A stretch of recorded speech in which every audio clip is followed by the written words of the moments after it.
So good morning, everyone. My name is Patrick Stötzner. Welcome to our consumer-centric e-commerce event.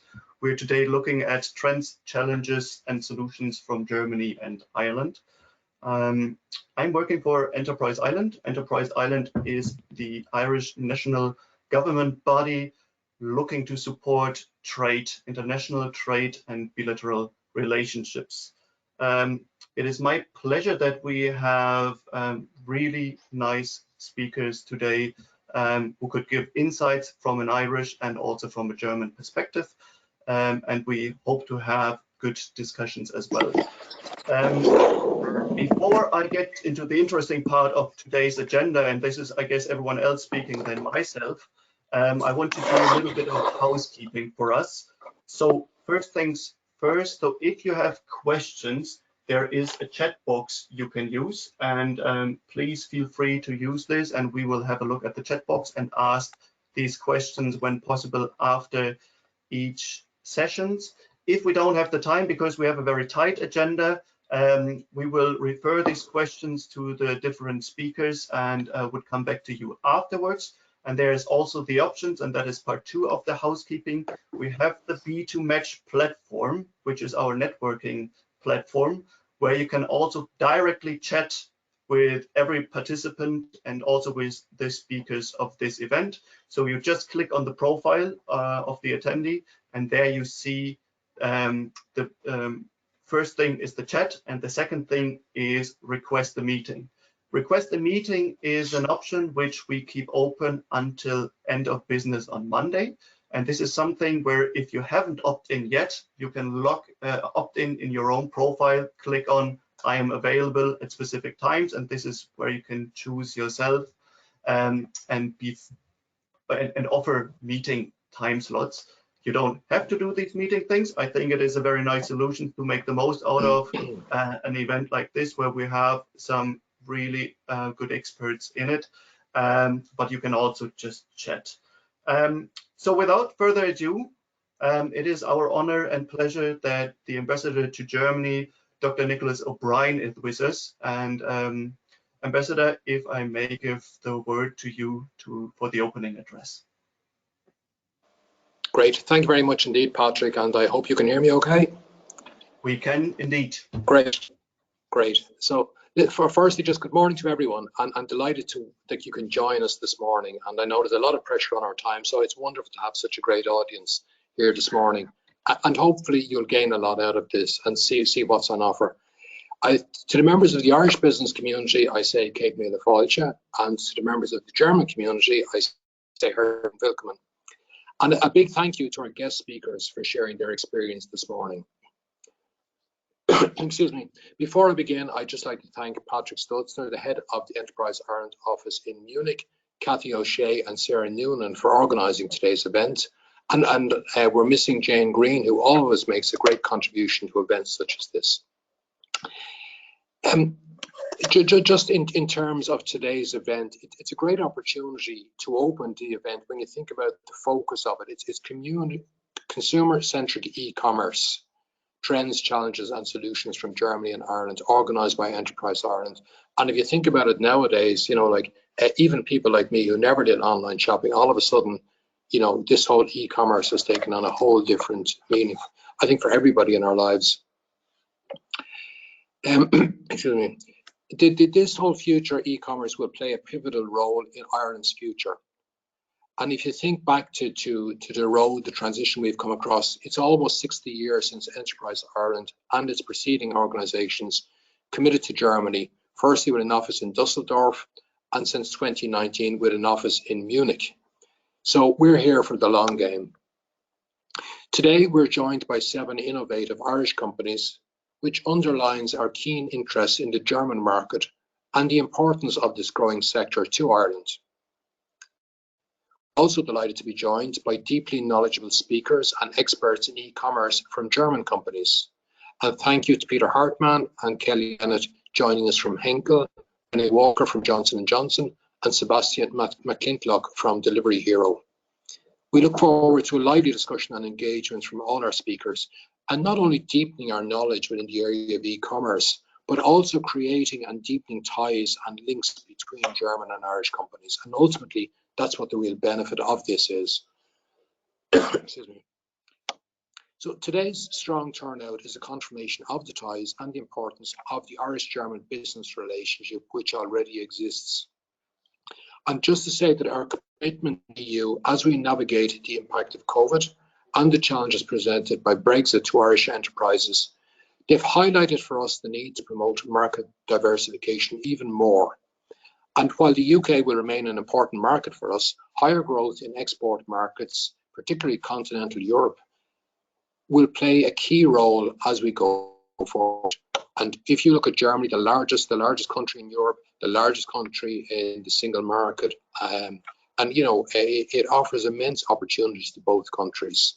And then if you look at what's available on the Irish side in terms of high tech and all we bring to offer in that sphere, along with e-commerce. Already Germany is Ireland's fourth largest export market, and we want to see that increase. While last year there was some downturn, obviously because of the pandemic, figures from the last number of years, and indeed the first part of this year, indicate a strong recovery and a strong resilience in both markets. If you think about what's happened over the last 18 months or so, we saw Germany's e-commerce market valued at 83 billion in 2020, and that's the largest e-market in the Eurozone. And that can only but have increased last year. So there's so much untapped potential for both Germany and Ireland. And Enterprise Ireland has recognised this. And even in a virtual environment, we want to accommodate this. So just to conclude, we're joined by experts in e-commerce from all over Germany and Ireland to share their insights, their thoughts, their predictions of the future of customer experience, fast-moving consumer goods, multi-channel management, payments, fulfillment, merchandising automation, augmented reality, and data-driven sales in e-commerce. We have a variety of keynote speakers and an integrated network element which is built into the platform, as Patrick has explained, and that offers great opportunities in terms of networking. And this event platform is available to all participants and speakers. And it's a great opportunity to follow up afterwards with any of the speakers or any other participant. You can connect directly with them on this platform, send messages or arrange meetings, and this will be available until next Monday. So thank you to all the attendees for joining today. Thank you to all our contributors, to Patrick and the team at EI for organising this. And I really hope that new relationships and collaboration between German and Irish companies can be formed and will flourish in the years to come. Thank you very much indeed. Thank you very much, Ambassador. I think that was a great opening for us today, and to strengthen really the relationship between Ireland, Germany, and I've seen that there is also some more international guests with us. So it is a great opportunity, especially in times where also Brexit plays a role. Without further ado, our opening today is an innovation slam. We call it eCom Trends 2021. Background of this innovation slam is that a couple of weeks ago we had a conversation with Peter Hartmann because we were following him on his expertise with Henkel, and then we asked him if he might join us for this session. And lately he came up with an idea that we can make it even more innovative and even more exciting, and he brought on board Kelly Bennett, who is global head of e-commerce for adhesive technologies at Henkel, and we have got also on board Rainey Walker, head of e-commerce at Johnson & Johnson, for this innovation slam. And Peter, you are the global digital marketing manager for Henkel and sitting in Düsseldorf in Germany. So if I give the word to the three of you, we are really excited to hear what you have to say, and thank you very much for joining us. Yes, thanks for having us. So this is also a great opportunity for us, and I mean, just also, let's say you are now going into the direction of let's make this more innovative and so on. But I mean, I was also just telling you, I have limited knowledge in e-commerce, which is true. I have limited knowledge in e-commerce, so therefore I was reaching out to two people which have much more knowledge in e-commerce, and these are Kelly and René, which are also. So hi Kelly, hi René. Are your mics working? Yeah, I think so. They are. It's really good. What's So your for camera? Kelly, it's camera is also working, I see.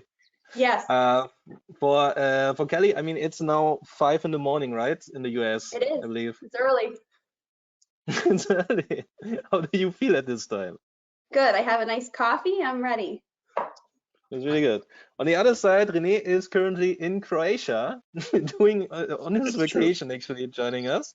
So René told us that he's currently sitting in the barbecue area of the camping place, right? This is what you're doing. Yeah, and also feel barbecued already because it's close to 30 degrees. So which is also interesting. So I'm the only one who's now like sitting in the office, let's say, at a time where he should also be sitting here, right? So this is, but it's good. So we prepared something for you, but also, I mean, you can see like this is one slide which you see right there, and you can see just our beautiful faces. So we will do this in a more conversational style. It's also interesting for me because I was preparing the questions, sending the questions, and also to Kelly and René, but I don't know your answers to these questions. So let's see how this will work out today. But usually it works out quite well. Let's just start deep dive into the first topic, which we have, which is of course like the big elephant in the room, Corona. So Corona boosted ecom in 2020. We saw that ecom penetration is estimated to have been raised by 10% in just a few months last year. And just like to put this into comparison, I mean, most of you will probably know this. So in normal times, the e-commerce penetration is going up like 1% per year, which means that we are all living now in the year 2031, you know. But the problem with this is that competition is also there. This means what we could also see in the past is the CPCs for getting transactional keywords, so for getting people actually on your own page, have been rising like by I think like by 50% in the last year. So from $70 to $1 on average. And on the other side, many consumers have now tried also the convenience of e-com, and there are studies also by McKinsey and co who say, okay, they will stay with e-commerce also after the pandemic. With all of this in mind, Kelly, first question to you, and also knowing that in the last year, as we call it, you did a sabbatical from Henkel, and you were actually running, and you were actually at a company doing more marketplace business. How did this impact your business? Sure. So I would say, looking at both businesses, the Henkel side and also the M Design side, which was really home storage, home org. Like you mentioned, I think a really significant pickup in sales, which I think is consistent across industries, across brands. Like you mentioned, I would say we did see a huge pickup in competition. So really having a big impact kind of on the efficiency of spend and also increasing our customer acquisition cost. I think with that, in my time at M Design, we were kind of working on establishing a new strategy and a new approach. So getting away from kind of bidding on these like high volume keywords to something a little bit more focused on areas that we can win, because in the home storage, home org space, everybody home organizing pantries and homes, we really had to come up with a slightly smarter strategy. I think, the other thing which has been mentioned is for the first time, a lot of people shifted to e-commerce, which I think is a really big point. So I think in terms of traffic, there was a significant pickup. I think that has really important long-term implications. I think one, it's not going to go away. But the other thing I would say is as people have shifted, I think the biggest change for me is really kind of in consumer expectations. I think now people are expecting, more personalization, people to better use data, to have more relationships. And also, I think in terms of convenience and speed and ease of getting things. And I would also say a huge thing is in the ease of return. So I think having kind of a frictionless process, I think is really important ongoing. So, I think there's huge growth. I think it's not going away. It's going to stay. I think there's a huge increase in consumer expectations. And I would say, especially linked to supply chain and logistics. Interesting. I mean, we have, of course, like as one of the big players, Amazon in there. Do you think they are setting the standards? They are, and I would say it's actually really interesting. I was just listening to a podcast yesterday on Amazon, and if you were there and you've built things versus if you're coming kind of more as a new entrant, and does it make sense, or is it better to go after like a niche marketplace or somewhere else where you have a higher ability to win? Because I would say on Amazon, I know specific, for M Design and kind of that space, the increase in competition was crazy. Especially, I would say, in the last, winter, spring, it was even higher than it was like in the midst of COVID. Interesting, really interesting. And on your side, how did Corona impact your business? So I think if we say your business, so I switched businesses quite in between the crises. So therefore, I would say that my Corona business was the DIY categories of Henkel. And I mean, Kelly already said it, so it was just outraging. So I think we grow like triple digit by just doing the right things right and by not over investing. So just because in Germany there's a saying, the tide lifts all ships. And so basically the only thing you had to do right was have like content so that people understand your products and have them available, because the only stuff that was bought was the stuff that was available. So I think in Germany we had people like buying tons of toilet papers, and it was just limited by its stock. And we saw the same thing on, for example, construction adhesives, on sealants, on wallpaper paste, especially in countries where we have not been the #1 in wallpaper paste yet. We became the #1 out of a sudden just because all the local big brands were out of stock. And I think that was a situation that nobody expected. And I think this was just, just like you said in the very beginning, it was just gas to the fire that was already burning. So, but nobody expected this huge increase of so many people buying for the first time, enjoying e-commerce and its convenience for the very first time. And I think so these standards has now been implemented in a lot of people's buying behaviors, and therefore we also saw this increase on the PPCs. And this is now giving all the big FCMG players a hard time, because so far they just need to put, let's say, some marketing dollars on their products on Amazon to make them fly in a more or less margin accretive way. But now, as PPCs are increasing, the ROAS is going down significantly. So now all those companies are competing against a dilutive business. So now the only way out of this is going for bigger pack sizes, going for bundles, because on the other hand side, they're also competing with all the small brands, all the content creating brands that are selling large sizes via their own websites and being margin accretive. Yeah. I mean, but as you also said, being available, like just having the product then online. This is then also a bit like the link to what Kelly said. The logistics are one of the factors, but I believe on the other hand, I mean, also then being prepared by having stable processes also before, so to be able to deliver. Of course, you are like in our case, you also have to have the product first. So if you run out of stock and if you cannot produce, then afterwards, then it's also a difficulty, right?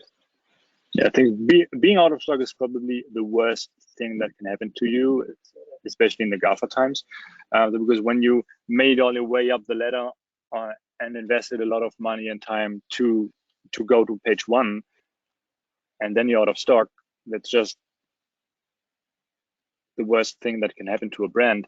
But on the other hand side, if we're speaking e-commerce today, it's just like logistic, but with 100% perfection that is required to make your products fly, or to just allow your products to perform smoothly. Because I mean, we are having so much different products. We're having fresh products that need to be cool. We're having products, for example, at Henkel, we had products that can leak.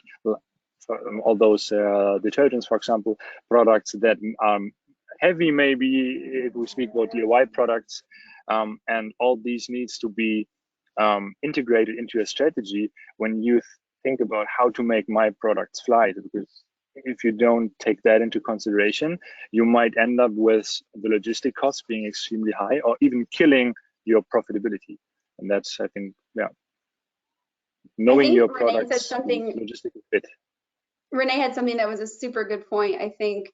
And Peter, back to your question, in terms of competition and the increase in CPC, that one, coming in as a new entrant, it can be really challenging to build and to be on the first page. But I think a huge challenge too is what Renee mentioned: when you lose it, if you don't have stock, the amount of time and money that it then takes you to rebuild is huge. So I think that's also a really, really big watch out. I hear this as this happened to my business. This one. This is okay. Good. I mean, really good, and also then to share from your own experience. This is always very beneficial. Cool. I mean, no one is expecting, or I mean, especially in these days, all the big enterprises, they are planning just in time, or they are planning to your stocks because stock costs money. Yep. And if you then face like a 300% increase on products where you are just doing just-in-time business, you're a little bit stuck in your own pipeline. Yeah, very true. Okay, let's check off Corona from the trend list, and there, I will give a short summary, because I write down everything what you're saying right now, so to make sure that everybody gets something also then afterwards, because we don't have any slides, right? So just like to have then also, I will tell you when you have to get out your pens and then write down what's the summary afterwards. Second big trend which you're seeing, and I mean we were already like kind of talking about it right now. Rising dominance of marketplaces. So as also said, Amazon is the most famous one, but there are also other global big players like eBay, you have AliExpress, and they are challenged also then by local marketplaces like Mercado Libre in Latin America, we have Rakuten in Japan, we have Walmart now in the US.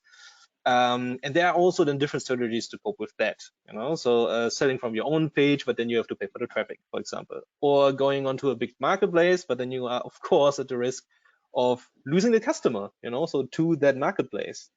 And also there are discussions about, I mean, what is then the worth of a brand in there? Do you need to have a strong brand to stand out from the crowd, or are brands just not that important anymore in the marketplace world, where you just have a lot of stuff to select from?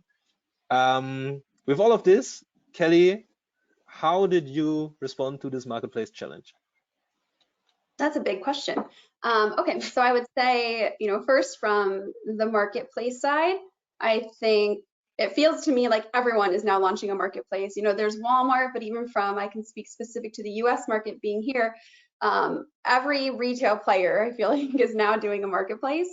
I think it's really important to identify kind of what your strategy is. I think, some of the bigger marketplaces, some of the niche marketplaces, and also kind of having your own e-commerce site can all fit different pieces of what your strategy might be. I think, some of the benefits of big marketplaces are really they're driving traffic there. And I think in some cases, depending on which marketplace, you kind of get an efficient spend, where I think, you can drive traffic to your own site, but there's a higher cost of acquisition. But I also think some of the purposes are a bit different. So, if you're driving people to your site, you're getting direct access to them, you have their data, you can create a personalized experience, where I think on some of the other marketplaces, it's more about sales growth and driving volume. And I think both kind of have a role. I think the role brands play, to answer that question, I think, yes, it is important. I think one of the points I had earlier, which I think has been a trend, but it's continuing to grow, is really, with all this data, the big focus on personalization and having a relationship. And I think a key thing from an e-commerce side is really trust. People are not going to buy from a site or from a marketplace that looks not trusted or maybe not reputable. So I think, sometimes the brand and having the brand story and knowing the target and the audience can really kind of help establish that trust a bit. So I think, the way we've approached actually in all businesses is figuring out, who our target is, how we can best reach them, and having almost like a hybrid strategy across marketplaces and own sites to make sure we can kind of, attack it from all angles. I mean, really thinking about it, is there a way around Amazon? Which is, Depends. I would say it depends who you are. So I think if you're, in a fast-moving CPG company, if you're not there, that's a big, it's a problem. You just need to be there. And I think, but for some brands, and it also depends on what segment that you're in. If your market is something that's very specific, or if you're maybe in like a higher retail type of item where people want and expect really kind of a more personalized, access to more information and real-time discussions, I think you don't need to be on Amazon. Mhm. So I think it depends. It's not really a black and white answer. I think it depends what your business is, who your target is, what segment you play in. And I would say getting into Amazon now, the competition is super high because now everyone, I think, local players, but also there's a lot of counterfeit and people coming in from all over the world selling on, Amazon in each country, which is also adding to even more competition. I mean, as most of the times, factor. yeah, as most of the times you don't have like the one size fits all, but it's like one size fits most, probably, right? And there. Correct. Benny, how did you actually observe the marketplace developments? I think with this question, there are two of my favorite topics coming together. First one is marketplace criticism, and the second one is the definition of brand. And while you were talking, I just looked up the definition of brand from the Brand's Dictionary, and I just want to read it out because it's quite interesting. So the Dictionary of Brand defines brand as a person's perception of a product, a service, experience, or an organization. And I think this is a perfect link to also the thing that the ambassador said in the very beginning. He experienced e-commerce for the very first time, and I think if we all go back in our memories, like into the 99 early 2000s, when we all purchased our very first time on eBay. Nobody knew Amazon at that time, and you all probably remember giving a rating to the seller, saying, "Hey, the stuff arrived. I'm so damn surprised it arrived." So the only thing that you had to trust in was, is the product real? And I mean, today we know that those products are real, and that yes, Amazon is delivering when you buy something. So unfortunately, Amazon is the biggest force in our region, and I'm very happy to see Walmart picking up the ball. I read an article 3 or 4 days ago. What German retailers or omnichannel marketplaces should learn from Walmart, and the article was great. I will post the link afterwards. And someone was saying, yeah, that's lame.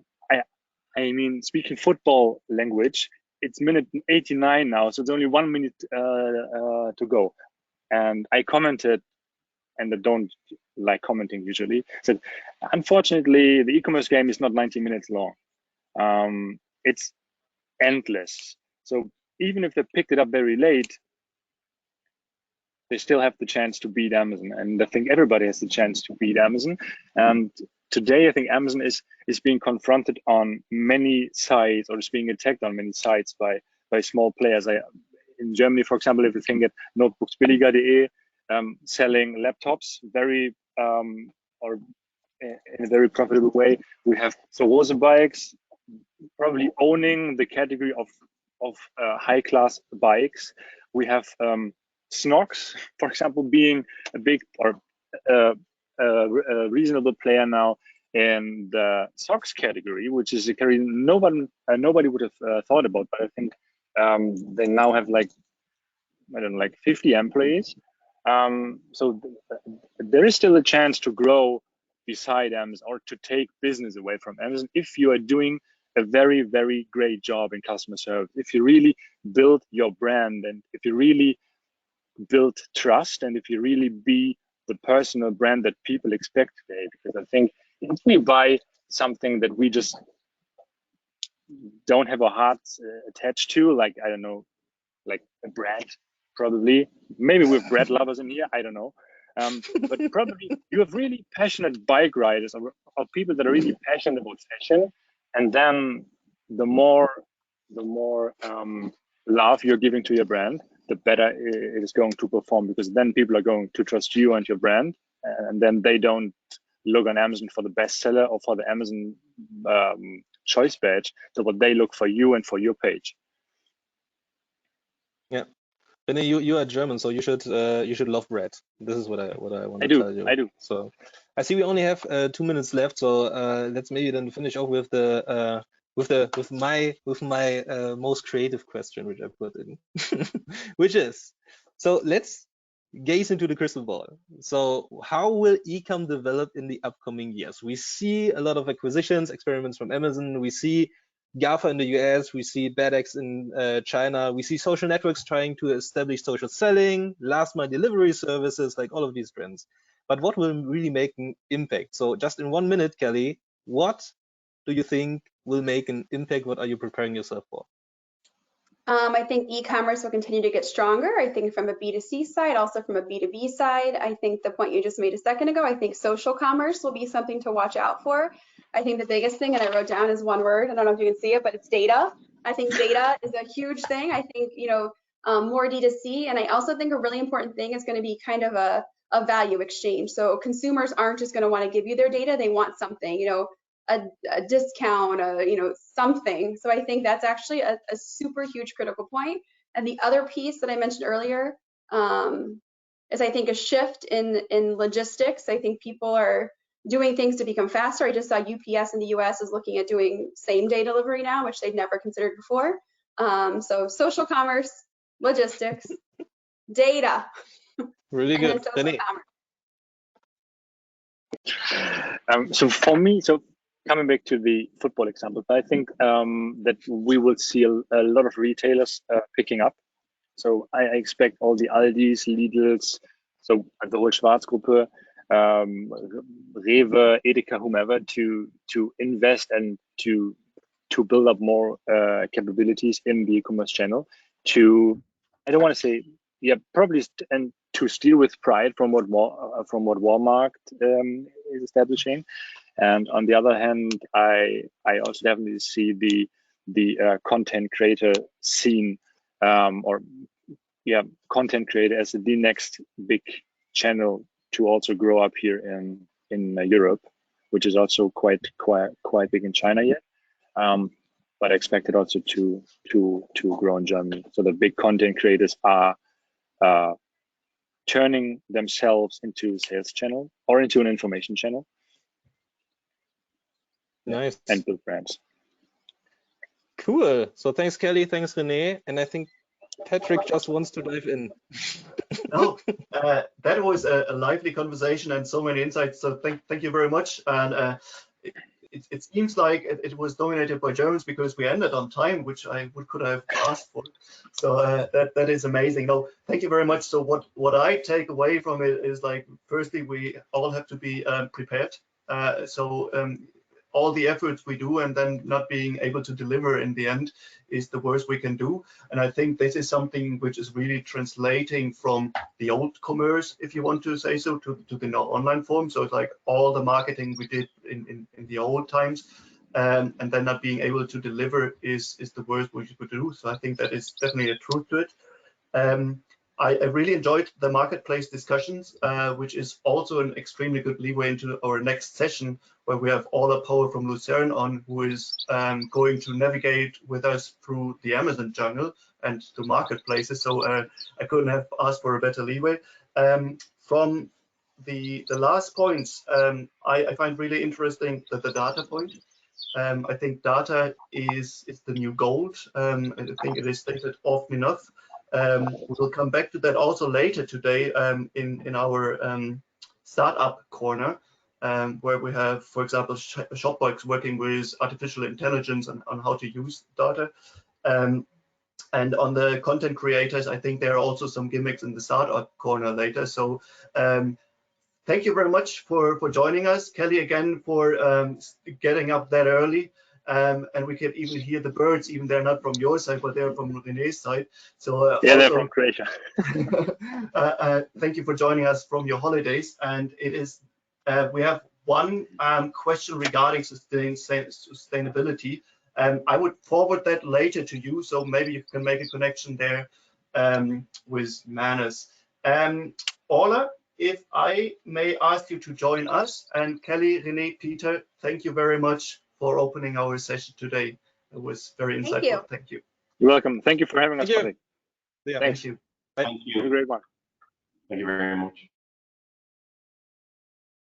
So Okay, can you hear me? we can hear you perfectly. Excellent. Okay, I'll just say next when I'm moving on to the next slide. So firstly, thanks to Enterprise Ireland for organising this event. It's certainly great to be here and see so many people joining on this lovely sunny day in Dublin anyway. So today I'm going to be talking to you about the jungle that is the Amazon platform and how brands are overcoming challenges to meet consumers on their marketplace of choice. Next, I'll do just a super quick intro. So Luzern is an e-commerce platform and services provider, and we help brands to grow profitably and sustainably online. So our core offering is focused on Amazon and other marketplaces. And the other part of our business is building and scaling direct consumer stores. In both cases, it's underpinned by our proprietary platform, so our technology plugs into Amazon and other marketplaces. And on the web store side, it would sit under your digital storefront, such as the Shopify or Magento. And it's in this is where we have our data analytics, our seller landscape, customer behavior analytics, and some other magic sauce that is mixed in our technology. And then this is coupled with our expert team. So we have a team of 65 plus human e-com experts, and that's in everything from R&D to account managers who deliver the services and act as an extension of the brand's team, to a whole team of a digital team solely focused on Amazon advertising. So it's a full service.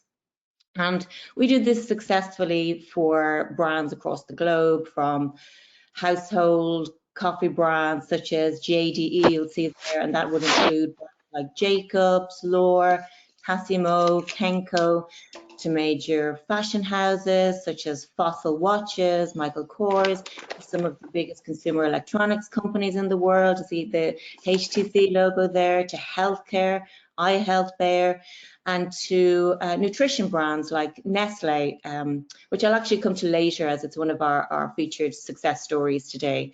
So as an Indigenous Irish company, Luzern, we're proud to be the e-commerce partner to some of the world's biggest brands. Next. So we did some research because we realized that a lot of the brands would face challenges. And what we realize is that, you know, Amazon is the platform of choice, and they are, I suppose, the clear winners in the recent global pandemic. They've increased their revenues 30%. They've over doubled their profits, and it's where consumers want to shop. It's where you and I go. So if you look on the right-hand side there, you'll see that over 66% sometimes of consumers, shoppers, search Amazon first. So they search Amazon before they search on Google, before they search the brand, before they search any other marketplace. So really, you need to meet your customers on their marketplace of choice. Next. Thanks. But as I mentioned, it's not that easy. So these brands, and even established brands who have long-standing relationships with Amazon, they all face the same challenges, and we find this is universal. But we're talking to these guys day in, day out, and this is what we're finding. So, for example, if they're selling directly 1P, which is most what brands do, which means that Amazon will issue a PO and they ship the goods into Amazon. So once they're in, they feel like they've lost control then. So they don't get they can't control their pricing strategy, which impacts pricing on all channels. So, you know, they end up getting channel conflict with pricing in their bricks and mortars, etc. And that's a huge issue for a lot of the brands. And then it kind of leads into then margin pressure. If you can't control the price, how can you control your profitability? If you're price matching, if Amazon is forcing brands to price match, then, you know, how are you going to set that price so that you're actually profitable? And then there's other things that Amazon do. So, you know, you could get fined, there's lots of fees and different things when working with the biggest retailer in the world. And it means that although you might be getting these orders from 1P, you might not be as profitable as you want to be. And then there's other things like your list could be suppressed if they find it not to be profitable. There's a lovely term that Amazon Finance have coined called can't realize a profit, CRAP. So your products might even get crapped out on Amazon. You might find that they're pushing competitors if there's more margin in it for them. And then there's things like stock outages. So if they don't order enough and you're out of stock, no stock means no sales. And that's a huge impact for a lot of brands, and they lose an awful lot of money that way. And then there's difficulties with trialing new products, for example. So if you've no algorithmic history or reviews in a new product, it's very risky for Amazon to take that on and sell it.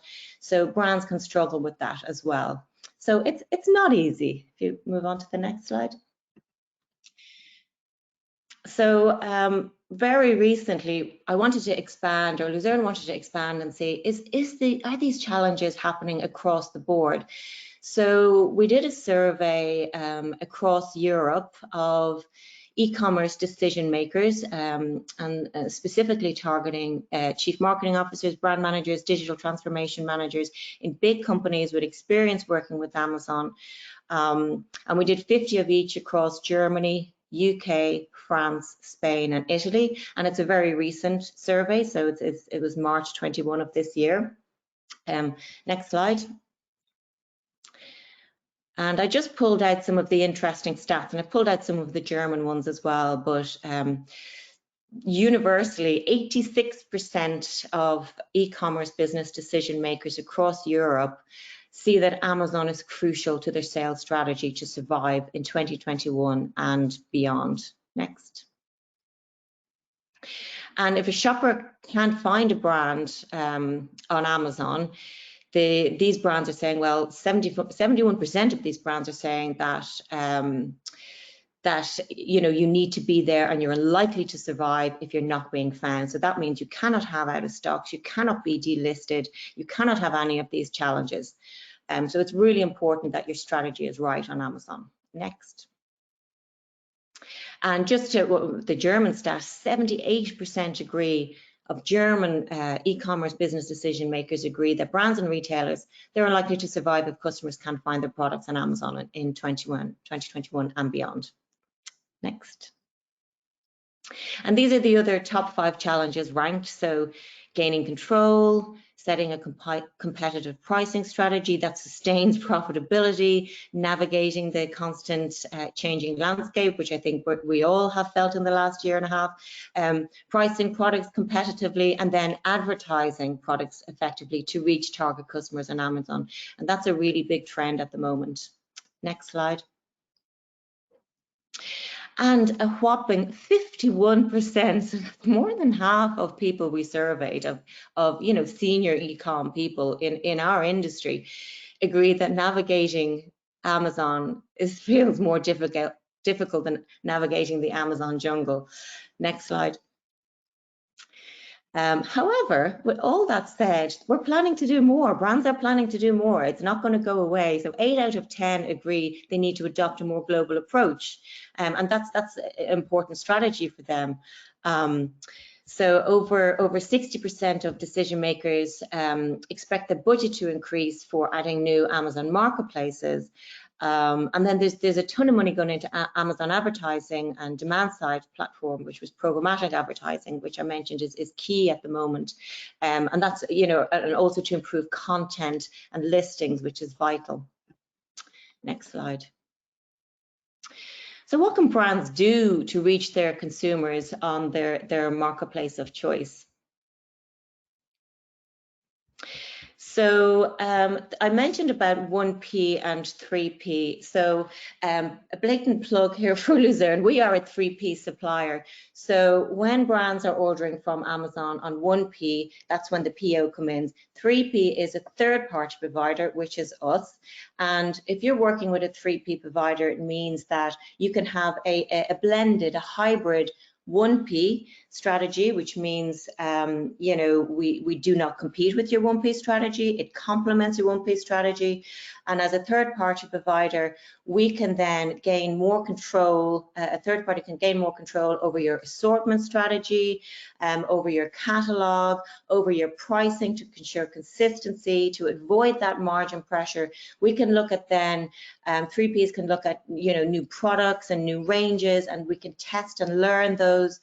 You know, we can put a virtual bundles of products, you know, of different vitamin packs, for example, and bundle those together based on the analytics and the behavior and all the transactional data that we would have that you wouldn't necessarily have when you're dealing 1P. And we can build your average order values. We can avoid being crapped out on Amazon, and we can underpin that with a very targeted cross-border or advertising strategy. So, and does it work? Well, Nestle, which I'm sure everyone would know as a major brand, is one of our clients, we're proud to say. And we've been working with Nestle for quite a while now. And when they wanted to expand with their some of their health science products, they came to us. Next slide. So I just wanted to run through the solution and some of the challenges and the solution and some of the results from a 3P, 1P hybrid strategy and working with a trusted third-party provider, how that can help brands. So they had the key challenges, which seem to be universal. And so they found they were losing control over pricing on certain ranges, and this was driving down pricing. It was squeezing their margins, it was causing channel conflict, and they felt they hadn't got control or a good grasp on what their assortment strategy should be. It was being mismanaged. They didn't know what ranges would work best in what markets. They were suffering stockouts, they were being delisted. So on the 1P, they weren't getting the adequate POs. So sometimes they were being out of stock, which meant they were losing money, and they were struggling to expand their global footprint. They wanted to sell more and do more. They were being squeezed by other sellers and competitors, and they wanted a proper cross-border strategy. And also they needed to look at the latest in Amazon advertising and DSP, which I mentioned is a key trend. So they came to us, and the first thing we did was a proof of concept. So the goal was to increase sales in 2 test pilots, and it's great that it's quite apt. It was Germany as the first one and Spain, and with a 3P partner, they were able to keep control of the selling price in their own hands as we partnered with them to do this. We were able to do a localized assortment strategy. We were able to do that cross-border expansion with multi-currency checkouts, which can be really complicated for brands with merchant of records and all the tax implications per country. We worked with them on a program to improve their content and their listings, which is vital. Content is still king, especially in different languages, and A+ content and imagery, etc. And we put together a really strong marketing and advertising program for them. So did it work? So just I'll go into some of the results, and this is my final slide. So this is how new it is. So from March 2020, in the middle of it all when we kicked off, to March 2021, we went live. Initially it was Germany, Spain, UK with a total of 19 SKUs, compared to now where we have a total of 63. We were able to, with the tracker that we have as part of our own platform, we were able to reduce the out of stocks, and pretty much it was as high as 68%. We're now between 98 and 100% of in stock. When it came to the marketing and the advertising, we increased their clicks by 580% in the first 6 months with the new program, and conversion rates up 13%, and revenue rose from the marketing and advertising program 509%. So the return on advertising spend was 3 times. And then overall, it gave a GMV growth in just 1 year of 278%. So there are things that brands can do to overcome these challenges, to have a plan B and not be swamped, and work well with a blended 1P, 3P strategy. And I leave it there. Thank you very much, Orla. And I think that was very insightful in terms of like we had the general trends beforehand and how the marketplaces are dominated by Amazon, and now having like a way how to deal with them. I think it was very interesting. We have again time for one question, and it comes from Pierre. And Pierre asked, why would 1P ever make sense for a brand manufacturer? Well, 1P is the security of having those POs and the regular sales, and its predictability. Maybe not so now with some of the challenges in the warehousing that Amazon is experiencing currently, but mostly it is that predictability of working with Amazon and the benefits of that. You know, and we would never say that 3P is better than 1P. As I said, we would work and third parties, not your rogue sellers, trusted third party partners work in unison with the brands, and we complement their 1P strategy. So it's very much a hybrid blended approach. Okay, no, I think that makes sense. Orla, thank you very much. I can only recommend all the attendees and participants who are listening, if you're interested, to reach out to Orla on our networking platform afterwards. And we're also happy to share the contact details. I think that was very insightful. Now I would like to go to the next session. Sorry, we have with us Greg Kane, who's commercial director at Monex. Monex is an FX transaction specialist, and we thought in an e-commerce event like this, we should also have a look at the payments part and how to generate actually revenue out of your e-commerce activities. And here is the special focus on non-EU transactions. So Greg, I give the word to you, and thank you for joining us.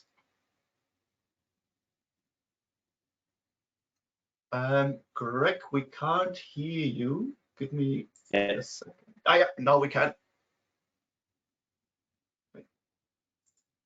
Thank you too, and to His Excellency for arranging and participating in this. I'm contacting you from Dubai today, where it's about 47 degrees outside, but you know, I did put on a jacket so it could look kind of fancy for everybody. I'm desperately disappointed that most of the cameras are off. So I'll focus on the slides now for the next few minutes. I'm going to switch my camera off to keep with bandwidth in mind. And I'm going to talk to you about Monex. Monex is an Irish organisation headquartered in County Kerry in the southwest of Ireland, which has existed since 1997, has been profitable in every year since foundation, and has no venture capital, no debt, no non-executive directors or shareholders. So the people who run the business, own the business, love the business, and interact with customers every day. What we do is we operate in the cross-currency transaction space. So whenever in a transaction involving a Visa or a MasterCard or a Diners or an Amex card or even a PayPal transaction, if there's a cross-currency element to that transaction, we help the merchant to benefit from the revenue involved in that cross-currency element of that transaction. And I'll talk about that a little bit more as we go on. Can we have the next slide, please? We operate on various channels. About a third of our business relates to cross-currency e-commerce transactions. About a third of our business relates to cross-currency card present transactions at point of sale, and about a third of our business relates to cross-currency transactions at ATMs around the world. And what DCC does, and you will all recognize DCC from personal experiences, what DCC is when you're paying for something and you're asked, would you like to pay for that in dollars or in euros? That's effectively DCC. And there's a perception that there's some sort of trick going on in the background. There isn't. What's really happening is that the transaction is being handled more intelligently, so that the transaction is converted to the currency of the card before it leaves the merchant. And again, and I'll talk about that in a little bit more detail. But effectively, what it does is, as the customer is transacting, they're offered the opportunity to pay in the currency that they know best. We lock in a competitive exchange rate in that currency that they know best, so the customer knows how much this transaction costs them in the currency which appears on their bank statement or their credit card statement, as opposed to, today, if you buy something, everybody here is based in euro pretty much. So if you buy something on a US website in US dollars, and it's priced in US dollars, but you pay with your euro credit card, you don't actually really know how much that item has cost you until the related entry appears on your credit card statement, or until that transaction clears and you can see it on your online statement. So what DCC does for the consumer is it offers clarity and a locked-in price at a competitive exchange rate while the transaction is happening. And what it does for the merchant is that it generates a new revenue line. Next slide, please. So, the governing thought around DCC and why Monex is credited with having invented DCC in 1997. And the governing thought behind DCC is that in every cross-currency payment transaction, so again, we've got somebody from, let's say, the UK using a sterling denominated payment card, buying something from one of your websites where items are priced in euro. Whenever somebody makes a payment like that, there is a participant in that payment who is generating foreign exchange revenue. And where DCC is not present, the person who makes that foreign exchange revenue is the card scheme, Visa or MasterCard, and the organization which issued the card. So for every cross-currency transaction like the one I described, sterling cardholder buying something in euro, between Visa, MasterCard and the card issuer, they're making between 3 and 4.5% on the foreign exchange element of that transaction. And what Monex does is we handle that transaction more intelligently, so that 3 to 4.5% is generated by the merchant. So as a general rule of thumb, you can see at the bottom of that slide, conservatively, we generate about an additional $3 million on every $100 million in DCC eligible transactions. So if you've got $100 million passing through your e-commerce operation, we can generally generate an additional $3 million for you on that. And that's, people have to do a lot to generate. You've got to work very hard to generate an additional $3 million. So this is quite a unique return on investment proposition. Could I have the next slide, please, Patrick? Just very quickly on our credentials. So we're processing cross-currency transactions from 51 countries. In total, the number which isn't on screen here is we're processing transactions to the value of about $60 billion in cross-currency transactions a year. There's about over 3,500. Can you go back, please, Patrick? It seems to have rolling. There's over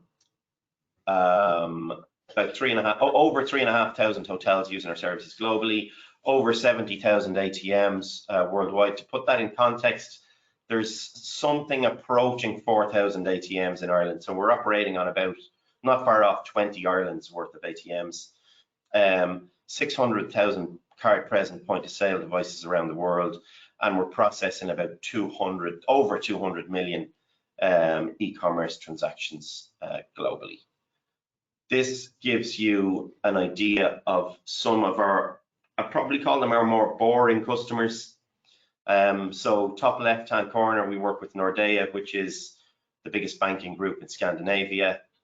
FAB there in the middle of the screen at the top is the biggest card payment transaction processor in the United Arab Emirates, with a lot of very high value luxury goods customers. We do a lot of Louis Vuitton, Hermes, Burberry, Prada kind of work with First Abu Dhabi Bank. If you look at Ryanair there, you know, Ryanair is one of our biggest clients worldwide and has been working with Monex since the year 2000. We believe we're probably Ryanair's longest serving supplier apart from Boeing. You know, they're a very challenging customer, but they're a very happy customer as far as we're concerned. And yeah, we've been working with them for over 20 years. Bankomat, to the right of Ryanair, runs every bank ATM in the country of Sweden. I'll probably leave it there, but there a lot of the brands I hope speak for themselves. There's one customer, and sorry, before we change on to the next slide, you know, for some of these customers, we're generating hundreds of thousands of euros a year. For some of these customers, we're generating tens of millions of euros a year. So, you know, without going into names of customers, there's one customer there which is not based in Ireland, for which we generate over 30 million euros a year. It's an organization that employs 300 people. They were operating payment transactions without a service like ours for 24 years. And we started working with the organization in 2012. An organization of 300 people, we're generating over $30 million a year for them. We very, very comfortably cover payroll for that organization. And that by just simply adding a service which requires almost no effort for the client, it just involves us doing the legwork and processing the transactions more intelligently. Can we go to the next slide, please? These are probably some of our more exciting brands that we have using our service. Some of them are direct, some of them are white labeled through some of our more boring clients from the last slide. But in all cases, we're generating very substantial revenue lines for these brands. I won't claim that we work with Louis Vuitton in all of its operations, but we work with them in multiple countries. You know, certainly in 46 retail environments. Okay, can we go to the next slide, please?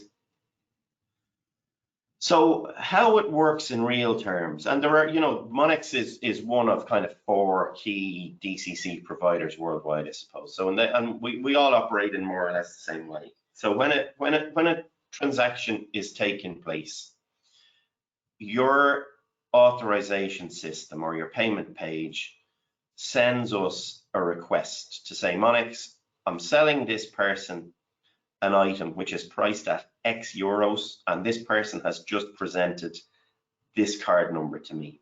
What can I do with this? So we run 4 routines and return a response to your system, and all of that happens in about 80 milliseconds. And our response will say, yes, this card is eligible for a cross-currency service. Tell the card holder that they can pay, for example, 100 euros or 82 pounds sterling. Okay, and so for the customer, they know how much the transaction is costing in sterling. The exchange rate is locked in, and what we've done for you in doing that is we factored in the 3 to 5% which the customer would pay if the transaction passed through normally, and we've moved that 3 to 5% to your revenue pool. Could we go on, please? And if you talk about, I'll just digress from this slide for a moment. You know, Monex has been working with Hertz. So the first DCC transaction in the world was carried out by Monex on behalf of Hertz in 1997. And if we generate, so when somebody is making a booking or making a payment to Hertz, we could generate an extra $5 a day in 1 second, right, on that transaction. Now, if you think what Hertz has to do to generate an extra $5 a day on a rental, they got a $5 a day in profit. You know, they've got to acquire GPS systems, they've got to clean GPS systems, charge GPS systems, insure GPS systems, upgrade GPS systems, all to make €5 a day. They got to buy and maintain child seats, which have, you know, all kinds of obligations which go along with them. We make Hertz an extra $5 on a booking in seconds. So for merchants, the kind of revenue that we generate is very meaningful, but it's also pure profit. And it's probably a reasonable time to talk about our commercial model. You know, and how we operate is we implement and provide all of our services at no upfront cost. We just take a share of the profit that we generate. So there's no CapEx involved for clients at all. So if you talk about where is a DCC service applicable, you know, if your products are priced in euro, and if your customer is paying with a non-euro card, then there's a revenue opportunity there. Now, if you operate a website elsewhere and you're operating a website which prices items in US dollars, then everything other than US dollar, every card that's paying that's denominated in a currency other than US dollar, there's an opportunity there. And you know, if somebody comes on to one of your websites and clicks through but doesn't complete the transaction, that's not good news for you, but it doesn't mean that the transaction is lost, because the person may not have bought the item and may come back later that day or in subsequent days and complete a transaction. But if somebody transacts on your e-commerce pages and you don't, and it's a cross-currency transaction, and you don't have a service like ours enabled, then the additional 3 to 5% is gone, and it's gone and it's banked by the card schemes and the card issuer, and it's never coming back. So if I talked about a client earlier in this presentation for whom we generate over $30 million a year, that client took a few years to consider rolling out our service, and during that period missed out on over 100 million euros of revenue. You know, it can be very serious revenue generated or very serious revenue missed where you don't have a system like ours enabled. Next slide, please, Patrick. Here's more or less just a helicopter view of how these kind of systems fit together. So you've got your website, you know, your initial website, you've got a payment page, and at the point where the card details are being entered on the payment page, there's a less than 100 millisecond routine where we receive a call out from the payment page, we return a response to the payment page, and the transaction continues then as if we were not there. So we step into the transaction and we step out of the transaction, and there's an exchange of clearing files later on in the day. But it's a simple and quick interaction which enables us to implement systems quickly and simply. Could I have the next slide, please, Patrick? So just and I do realize we're doing some selling here. You know, what do we do? It's 24 years in the business. Go live within 8 to 12 weeks. Wholly owned customer support team, PCI DSS compliant. You know, whoever you know this, PCI DSS is critical, and we were the first DCC provider worldwide to be certified PCI DSS compliant. We operate a zero capex model, and we remove all FX exposure. There is an element of FX exposure when you implement a system like ours. We implement contractual measures to ensure that we carry all of the foreign exchange risks. And ultimately, it's all about generating revenue for the client in a way which is fair to the cardholder, so that the cardholder will use our service again and again. So it's very much in our interest. We only generate revenue if the client generates revenue. This isn't a case where a system is implemented and we leave you to run it. Systems are implemented. That's 20% of our job. Our real job is operating a service for Ryanair every day of the year, operating an active service for Hertz every day of the year. Can I have the next slide, please, Patrick? Yeah. That's the end. So what if anybody has any questions or wants to discuss in more detail, very happy to have a conversation with you. Key thing, like I said, we've been working with an organization like Ryanair for over 20 years. We implemented our service initially with Ryanair in just 8 weeks, and it's a service which has been key to their revenue or to their financial model since it was first installed. That's what I got to say. If there's any questions, let me know. And I know May has reached out to some of you to request meetings. Very happy to have conversations as appropriate. That's amazing. Thank you very much, Greg. And it is amazing because obviously we have all these discussions on how to drive more potential customers to one's brand or to purchase.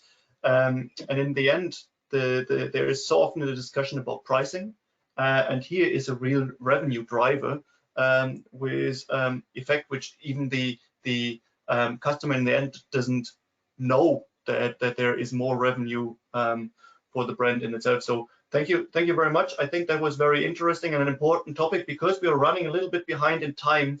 I would say if you are interested in meeting up with Greg, use our platform.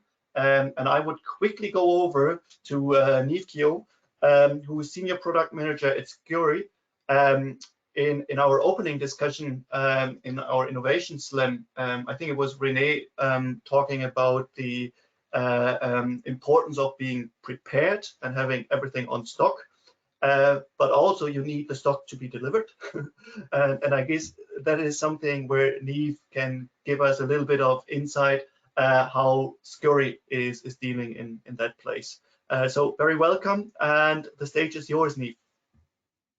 Thank you very much, Patrick. Delighted to be here, so thrilled to be involved in this event. So yeah, my name is Niamh, and I'm a product manager over at Scurri. So if you just want to go on to the next slide there. So just I suppose to give you a little bit of an idea about what Scurri is and what we do. So Scurri is a delivery management platform that powers the ordering, shipping and delivery for online sellers. So really it's all about making it more efficient, effective, stable and safe for online sellers, and we're all about kind of connecting commerce. So this can include tailoring those delivery options that you can provide to your customers at the checkout, to integrating seamlessly with all the leading carrier providers, postal providers, and then platforms such as say Shopify, Magento, those kind of things. And then it's all about, I suppose, taking in all that tracking data. So once those parcels leave your warehouse, being able to track that whole journey to getting it into the hands of your customer, and then providing that reporting that actually takes all of that data, wraps it up, provides those nice actionable insights that you can then use to make improvements within your business. So if we just go on to the next slide there then, please. So I suppose maybe just a quick recap on 2020. So 2020 was definitely a year of high growth for our customer base. So just even on our own platform, we had customers obviously who did huge volumes, unplanned, of course, last year due to COVID. But overall, we saw typically about an increase of about 64% over the volumes that were actually transacted on the platform.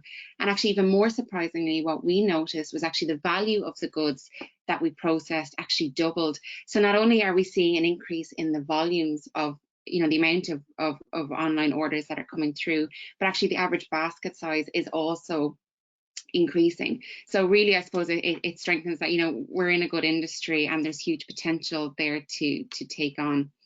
So just next slide there then, please. So just from a customer sentiment survey, so we did this last year and again this year. So just quickly, I suppose, 66% were receiving 1 to 3 parcels a week. Even when the shops actually reopened, people are still quite happy and confident shopping online. And then kind of looking at earlier this year, so then 61% will actually continue to shop as much as online this year as they did last year. So then just looking, I suppose, at, kind of return to normality. So 72% said it would take up to a year or longer to return to normal. And then 66% this year say they will be completely returning to normal, they think, in 2021, but it just won't be this year. So, there's plenty of opportunities still in the space. And I think we've definitely converted a lot of new customers, a lot of new online shoppers, and, definitely the trend is kind of here to stay. So we just move on to the next slide there. So I suppose maybe just to summarize, e-commerce is absolutely booming, but it is getting complex. And I think that's probably one of the key themes of today. But I suppose I'm going to concentrate probably a little bit more on the logistics side of it. So it's definitely in a transformative decade. So we have traditional carriers and postal services who've now had to modernize to kind of keep up with new trends and new entrants into the market. So niche carrier companies who are maybe coming in, maybe more powered by tech, giving them kind of the edge with new types of services for customers. Also, obviously, we're seeing the rise in cross-border e-commerce, and that's kind of led to probably more acquisitions and partnerships in the market, new ways of moving goods. So whether it's line hauling or bulk injecting, shipments into new territories. There's lots of new service offerings out there by lots of different carriers. I think even Kelly was just mentioning a new same-day service by UPS in the States. So overall, I suppose what's really underpinning all of this, I guess, is really those ever-growing customer expectations. And like we've all been saying, Amazon obviously being a key driver for setting those expectations with customers. But I suppose overall, it just means that, it's a very exciting industry with huge potential there. So I suppose the best question then, how can we best utilize, technologies that are out there to kind of provide that seamless experience for our consumers and to meet those ever-growing expectations. So just go to the next slide there then, please. So just on a customer expectations, so just quickly kind of touching on a few stats. So 86% prefer when retailers offer a variety of delivery speeds, and 43% of shoppers expect free delivery as standard. So I think Kelly already alluded to this kind of paradigm about, we've got convenience, we've got speed, and we've got price, and it's kind of finding that right offering for your customer and the one that's actually going to convert them. And now I suppose it's getting even more complex when people are talking about sustainable options. And I think just what's clear is that consumers want choice when it comes to the checkout and an option that works for them. So just again, next slide. So one of the things that we can do to help customers is we can provide delivery options at the checkout. So actually, depending maybe on what's in the customer's basket, so maybe depending on the product types that are there, or maybe where they're located, providing them with options that will actually suit them. So whether free delivery, Saturday or evening services, I suppose maybe just to kind of show maybe the power of this. So we're working with a customer at the moment, so we're integrating a new carrier with them. It's a sustainable carrier, but what they offer is actually time slot delivery. So they rolled out this trial with their customer base. They took about 20% of their customers, and just by giving those time delivery slots, they actually realized that they were getting an additional 1% increase in their conversion rate at the checkout. So for this customer, that equated to about 80,000 extra orders that they would be able to do. So it really does help kind of convince that customer to click that buy button and actually convert more customers at checkout. So then just the next slide again. So obviously a huge part about logistics and keeping our customers happy is definitely around that last mile tracking. So 81% of UK shoppers consider tracking updates to be important, and 74% of shoppers are more confident ordering online when they can track their order. So we actually had a customer event yesterday and we were talking through some of these stats, and actually they were surprised that it wasn't higher. Their sentiment is that customers, really heavily rely on tracking, and they need to have it as part of their process, I suppose, or their customer journey. So then if we just go on to the next slide again, so I suppose when we are looking at operational excellence and trying to achieve that, the power is really in kind of visibility and agility. So things like tracking dashboards, so having that one centralized place where you can bring in all that data, so you don't have to go up to different portals with different carriers. You've got one place that you can see at any given time where an order is. So if somebody calls into your contact center looking to see where their order are, letting customer success teams actually quickly and easily respond to them. But even taking that a step further and making it even more powerful, I suppose, is having the ability to see, you know, at any given time, where are any of your parcels that are out in the delivery network? And even more importantly, identifying those cohort of orders that are potentially not going to make it to your customer in time.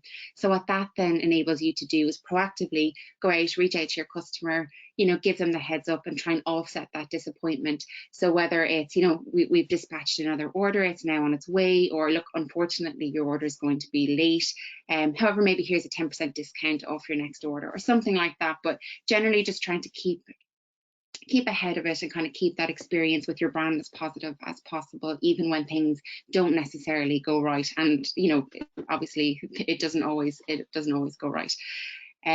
So really, I suppose just kind of even going further and making that tracking data then available to your customer, really ultimately, I suppose, trying to drive down those where's my order queries, not relying on the customer getting in touch with you, but that more proactive piece in keeping them informed. So then I suppose carrier performance, so understanding how your carriers are actually performing across different regions and locations. So for example, maybe you'll have identified maybe one small area that potentially you're not delivering upon your promise to your customer. So actually having the ability to maybe say, okay, well, look, let's maybe change to another carrier. Let's see how that actually trials and see if we can delight the customer a little bit better in those areas. So I suppose that kind of leads on to the next point about, you know, scaling easily. So having the controller, the ability to actually make those changes yourself to kind of grow and adapt. So we had one customer there recently who just opened a new warehouse in Ireland. They were having issues with Brexit. So we were able to get them set up quickly and easily, getting them set up with new carriers to service that new warehouse. And then I suppose for customers during the year, as they had unprecedented volumes, being able to scale up quickly, you know, adding new pack benches and doing all that themselves internally, being able to divert traffic to another carrier, say, for example, if they were experiencing issues. So that's kind of the final piece then about access to carriers. So, you know, having options when it comes to carriers, whether it gives you cost savings, enhanced delivery options, or having that contingency plan in place. One customer there recently who they were having issues getting their stock into their Polish warehouse. So they had to figure out a way and find a carrier that they could work with that would you know, service them from another location. So really having that agility and that ability to be able to quickly take on new carriers kind of will keep you operational. So then just finally onto the last slide there, really quickly, just kind of those key takeaways, I suppose, for achieving that operational excellence when it comes to delivery. So one is most certainly choice. So innovate and diversify your carrier network. Make sure you've got your competitive offerings that work for both your customers and you as a business. We would say agility, so being able to quickly adapt to new opportunities, being able to add new carriers, you know, new locations, and having the control to actually do that and take that forward yourself. Then tracking, so know where your parcels are, driving down those where's my order queries and leading that customer journey. Visibility then, so, you know, making those informed decisions, tracking and monitoring all areas of that delivery performance, and actually giving you those actionable insights to actually make those improvements within your business and for your customer. And then I suppose finally just that resilience, so making sure that you do reinforce your logistics network with that backup plan or with those carriers that you can divert that traffic at any given time, just to ensure that you do actually keep yourself you know, operational at all times. So sorry, Patrick, that's me. I'm done there now. Thank you very much. But happy to take any questions at any point in time if anyone has anything. No, Niamh, thank you very much. And for me, it is really the essence of our first discussion of this being prepared, and also data is the new gold, and combining this to be prepared. And so I found that very interesting. So thank you very much for sharing. And again, I can only recommend getting in touch with Niamh through the platform we provide. Because looking at the time, I would then also now jump already to Sebastian McClintock, who is giving us a perspective on the FOX concept. And this is connecting financial operation, the financials, operation, and experience data. So I hope I came up with the FOX concept rightly. Otherwise, you're the better expert in that, and I give the word to you, Sebastian. So thank you very much for joining us. Sebastian is from Delivery Hero, and so gives us also a bit of the German perspective here again. So Sebastian, the word is to you. Thanks, Patrick. Thanks a lot. Happy to be here and happy to talk a little bit about the, we call it FOX concept. And I just realized I probably have one of the longest titles of the sessions today. And indeed, it's long, but I think it fits very nicely to the overall topic, what we also discussed already. It's all about data. It's all about making sure we can have the customer expectations met, which we obviously try to do every day. So my name is Sebastian McClintock, working for Delivery Hero for a little bit more than 4 years now. And Delivery Hero, on the next slide, you probably know, or maybe you don't know, or for sure, you can skip this, Patrick. For sure, you know some of our competitors, which would be in Ireland, for example, Deliveroo or Uber Eats. We are also like them. We deliver food, we deliver groceries. We have a very clear vision, always delivering an amazing experience. And there you see already in our vision what's all about today, right? So amazing experience. What does it mean, amazing experience? Is it the speed, what we just heard from the previous session? Is it the speed? Is it the tracking? What is it? What makes an amazing experience? And on the next slide, you will see our company in a snapshot, more or less. And we are a fairly big company, I would say. So we're headquartered here in Berlin, globally more than 29,000 employees, and operate in 50 plus countries. So we are all over the world. We all have different brands all over the world, which differentiate us a lot from Deliveroo and Uber Eats, for example. That's the same. They have the same brand everywhere. We do not. We have separate ones. And we are the world's leading local delivery platform. And we also talked a little bit in the beginning about that. We have a marketplace business, but also an own delivery business.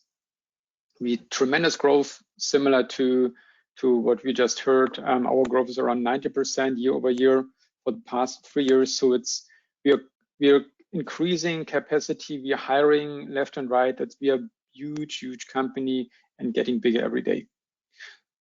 So now let's move on to the next part. And Patrick can again skip this one because I don't want to talk too much about our business model. Let's talk about the magic, right? So let's talk about the magic which makes us to understand that experience, the expectation of the experience. And before I started at Delivery Hero, I worked for a little bit more than 8 years for Allianz, the insurance company. And I thought insurance, it's a complex business. But when it came to Delivery Hero 4 years ago, I learned, well, there's way more complex things than insurance. Why? You see that on this slide now. So on the slide, the next, yes, this one, we call it the magic triangle. And the objective of the team I'm working in, so we have the global customer experience team, which I'm heading here in Berlin. The objective of my team is to really understand the holistic experience. So what is it? What makes an amazing customer experience? What makes an amazing restaurant or partner experience? Also, what makes an amazing rider experience? Right. So we need the riders to deliver the food or groceries.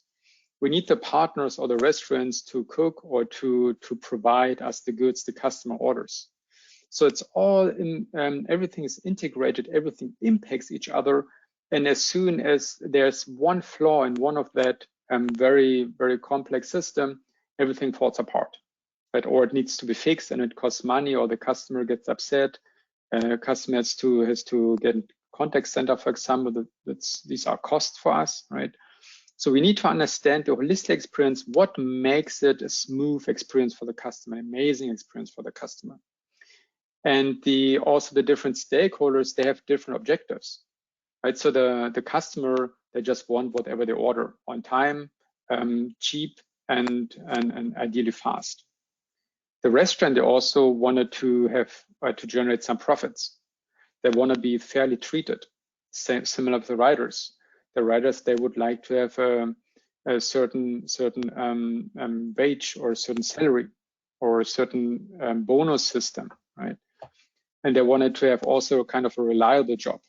So where they know, okay, if I work for you all, I can expect X amount of money every week, every month.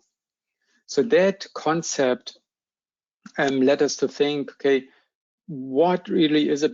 What is it? Only the surveys we have to do? Because we run surveys, we run tons of surveys, and also we have lots of different journey maps, which you see on the next slide. So the journey maps, they basically help us, and this is the example of when somebody orders up from the restaurant. The journey maps helps us to understand visually what are the different stages the customer goes through, and also what are the different sub-stages and touch points. To give an example, if you open your app and you order your lunch, you already are aware of our brand, for example, and then you're starting immediately with the ordering step. You enter the app, that's already one stage, right? Because many things can already happen. The app can break, the app can load forever. Ideally, everything goes fast, goes smooth. You have a long restaurant list you can choose from.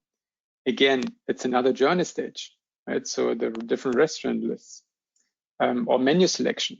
Another part, maybe you find what you're looking for. Maybe the variety of the dishes is not what you expected, or maybe it is. Maybe the food images are great, or maybe they're not existing, right? So you have different expectations. And since we operate in so many countries globally, we see the differentiation or the difference between the countries, the regions, is not as much. The customer would like to see what they get.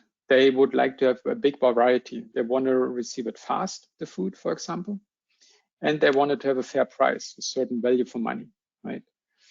And this part helps us basically to also then deep dive and drill down on the different journey stages and help the different teams who work on, for example, the delivery part or the food enjoyment, can help them to say, here, this is what we hear from our customers.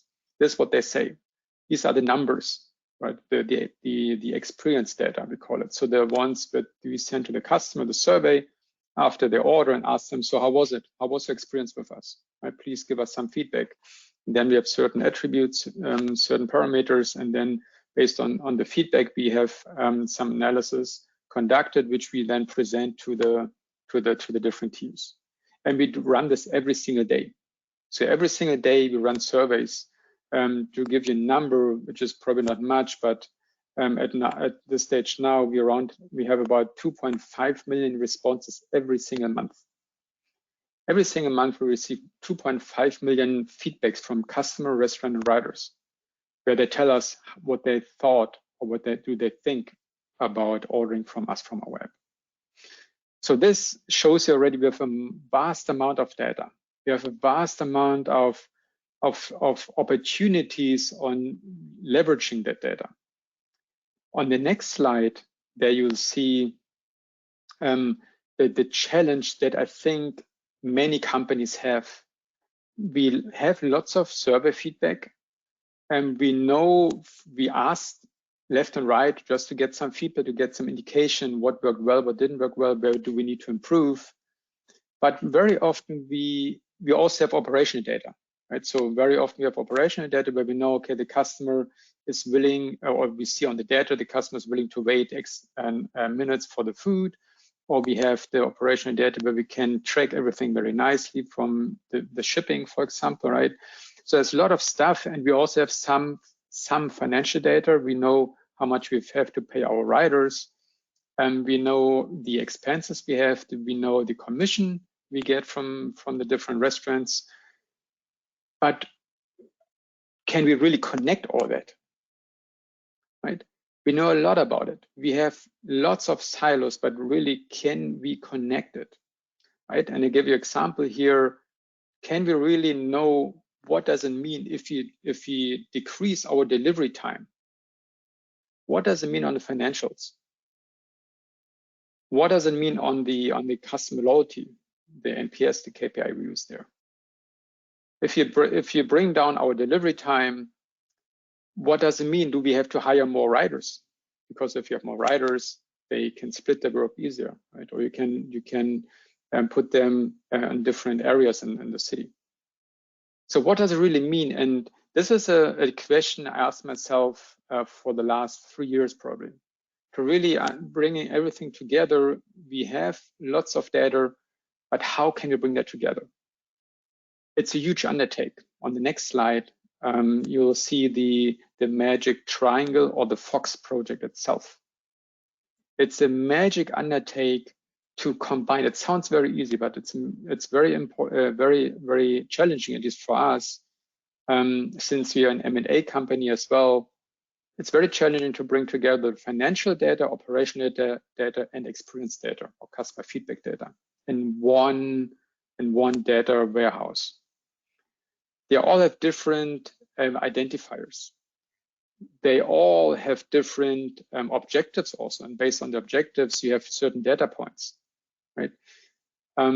So it took us almost a year to have a proof of concept for only one country for a certain time frame. It took us almost 1 year to really connect all those data points, because then there was data missing. Then there was data that didn't make sense. Then we figured out, okay, there was a change in the system, a change in the process.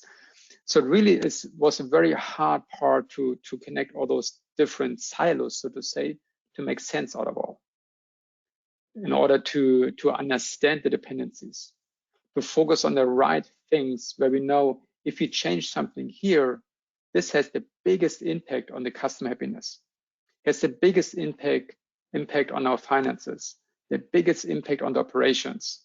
And this information helps to also to optimize operations, to become more revenue, and to ensure a higher reorder rate from our customers, because they just like our experience, right? The order experience, for example. And this is basically the Fox project: financial, operational, experience data, bring that all together. And also, to just give you an example, we figured out with that model that the customer, it's fine if we tell them upfront, hey, we will deliver your, let's say, food or whatever you ordered within 20 minutes, if we stick to that. Even if a 10-minute delay, it's fine, it's accepted by the customer. And interestingly enough, that holds strong for almost all the regions, all the countries we operate in. 10 minutes seems to be the magic number somehow. So if you're a 10-minute delay, it's fine. There's no big impact on the experience side. If you're too early, 10 minutes, a little bit critical already. 5 minutes early, it's fine. Right? So, but with that knowledge, 10 minutes, we can also change our operations a little bit, right? We can support logistics with this information, so they can adjust their models. They have to know how many riders they need to provide at a certain time of day. So with this small exercise, or the big one, I should say, the big exercise shows how complex the business of Delivery Hero, Uber Eats, Glovo, you name it. There's so many competitors out there. It's a complex business, but it's a fun business, and I'm very happy to be part of that. And with that, I would like to close my my presentation for today, and also I will stick around for questions later. And this is, by the way, sorry, Patrick, just to close that here, since I see that happy customer, happy company, that's our slogan, so to say, from the team. So to really make sure we have a customer-centric mindset. Very good. No, thank you very much. And I can only agree with the 10 minutes is not an issue. I guess I've used the Delivery Hero service from time to time and know that one.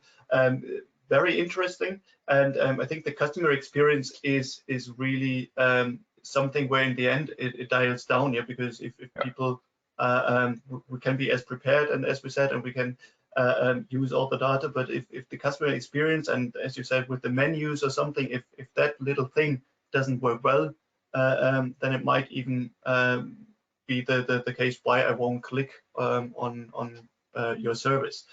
So very interesting. Thank you for that.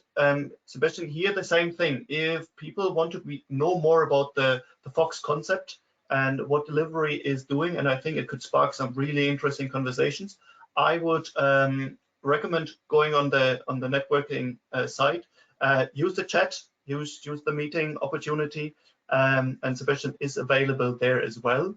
And as we said, that 10 minutes are not an issue. I think we have a very interesting startup corner now in front of us. And I would also say, if you're happy to stay on 10 minutes longer, then we can even extend our session today. For our startup corner, where we want to talk about meeting shoppers where they are is the new normal. How can brands partner with retail customers to deliver consumer-centric e-commerce? We have firstly Niall Gorman recruited as our moderator. Niall is a real expert in e-commerce, and he's co-founder of ChannelSight. On board from our startups, we have Jolene Looney, who is co-founder of Content Llama. We have Alan Wixt, who is the founder and CEO of Plop, and we have Alan Gormley, who is the CEO of ShopBox. Welcome, everyone. I see the cameras are working. Niall, giving the audience to you and looking forward to hear from the newest of the Irish innovation. Perfect. Thank you very much, Patrick. Really appreciate the opportunity to be here today, along with some great up-and-coming rising stars of the e-commerce ecosystem within Ireland. Firstly, thank you for the opportunity to participate, but also to His Excellency Dr. Nicholas O'Brien, the Ambassador for Ireland to Germany, for also the keynote kickoff of the event. I think it's important that we all come together, whether we're established or new entrants into the marketplace, to help each other out, and also to help ease those introductions and start those new relationships for the companies that are coming behind and starting their journey in branching out outside of Ireland. Also, really like to make a special thanks to Jane Green, who obviously can't be with us today, but you know, a relentless advocate of Irish companies and the people within across the DACH region, and has been very good to ChannelSight in particular, and I know a lot of the companies that are participating in the event today.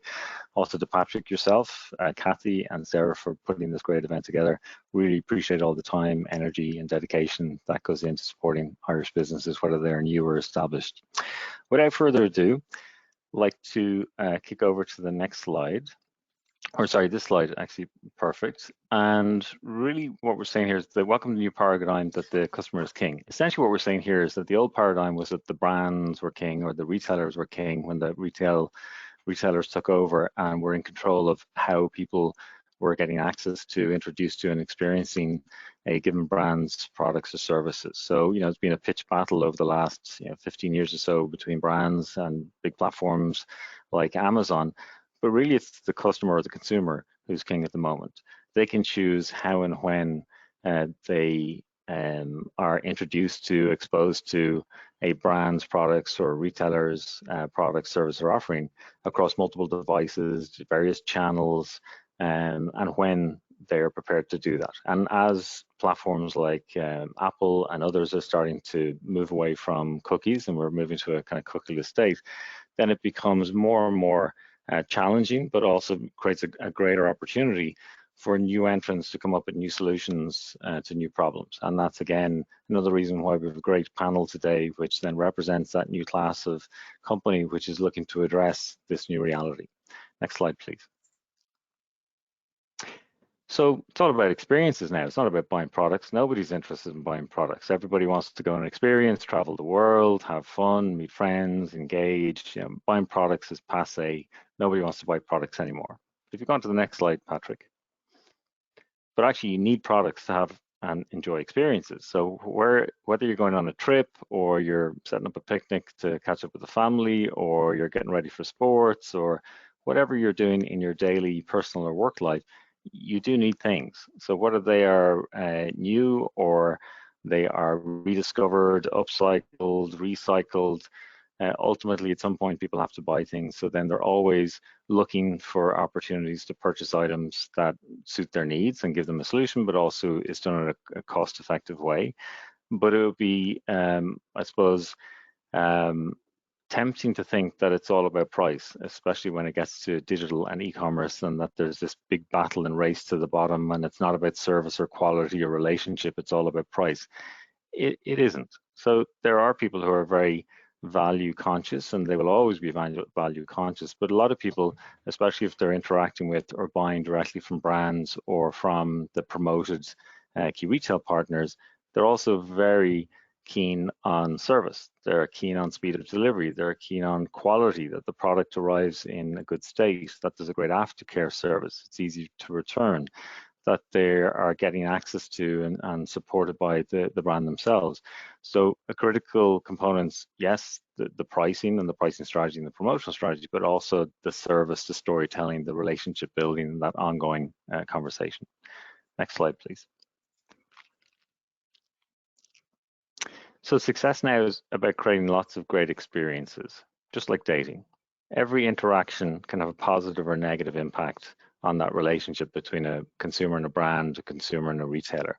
A positive or negative impact can kill a relationship or reinforce a relationship. So every single interaction, whether that's a support query, whether it's a purchase directly from a DTC, operated e-commerce platform by a brand, or from Amazon Marketplace or a bricks and clicks retailer like a Walmart, every single touch point has an influence over the lifetime value of that consumer to the retailer, but also ultimately back to the brand.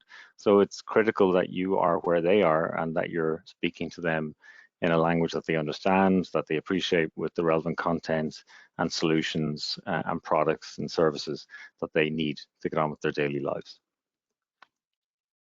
Next slide, please, Patrick.